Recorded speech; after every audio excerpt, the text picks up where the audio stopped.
voudrais vous parler de la liberté du corps et de l'esprit qui correspond donc au fameux proverbe, à la belle citation mens sana in corpore sano. Comment être libre à travers son corps et son esprit? Eh bien, pour être libre réellement, il faut être capable de donner tort à Freud, qui disait que le moi n'est pas maître dans sa propre maison, c'est-à-dire que vous êtes esclave de vous-même. Ceci est vrai si on s'enferme à l'intérieur des préjugés.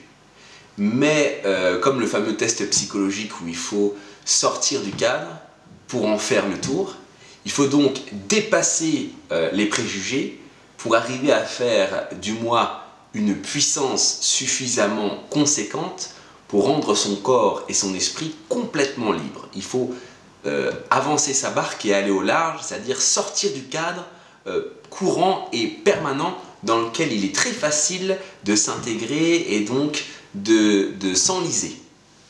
Donc cette notion de liberté ne peut s'acquérir que si vous essayez. Il faut essayer sa propre liberté. Essayer sa liberté, ça veut dire que si on vous déconseille par exemple de mettre une barre à 300 kg en squat parce que vous n'êtes pas capable de fléchir les genoux dans leur zone fortement à risque, c'est-à-dire durant la flexion de la jambe, en dessous des 90 degrés au moment où le fessier va toucher les talons, de décharger cette barre et de mettre 100 kg est donc une erreur en ce qui concerne votre liberté, d'autant plus qu'elle peut vous mettre en danger. Donc écouter les autres est une chose, prendre sa liberté en main est une autre. En revanche, vous ne pouvez prendre votre liberté en main si vous ne vous écoutez que vous-même. S'écouter soi-même, c'est tourner en rond. Écouter les autres attentivement, que ce soit dans le bien ou dans le mauvais, est très enrichissant à condition de placer les éléments qu'on va vous donner dans le bon ordre et de façon juste dans la planification que vous allez mettre en place. À partir du moment où les informations qui sont prises à l'extérieur, qui soient agressives ou quelle que soit leur forme, sont placées de façon juste et objective dans votre planification, vous parviendrez à vos objectifs, quels qu'ils soient.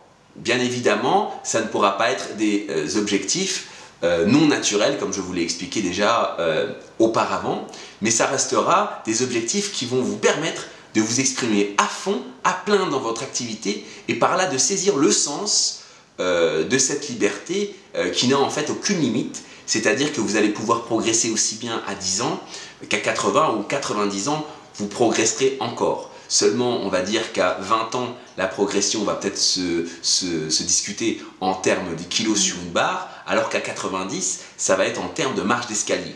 Mais ceci dit, cela reste quand même une progression et une liberté qu'aucune autre personne ne pourra avoir. Cette capacité d'écoute permanente et de tri et d'ajustement avec justesse des éléments que vous avez autour de vous à travers votre planification est le seul garant d'une réussite totale et qui ne se discute pas. Donc pour en revenir à cette barre de 300 kg, rien ne vous empêche de la faire en demi-mesure, en quart, en huitième ou même en dixième de squat, même si on va vous encourager à ne considérer un squat qu'en squat complet, sachant que bien souvent ces personnes-là se blessent et donc ont recours à des bandes et à toutes sortes de protections qu'on ne peut pas réellement appeler naturelles, puisqu'un mouvement naturel, comme son nom l'indique, se fait en aisance avec son propre corps uniquement.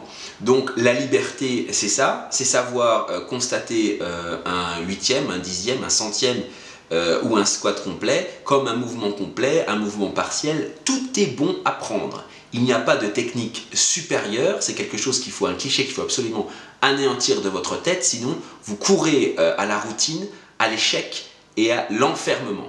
La liberté, c'est ça, c'est tout prendre en compte sans ne rien négliger. Et alors seulement, le moi deviendra effectivement maître dans sa propre maison, et être naturel, c'est aussi cela.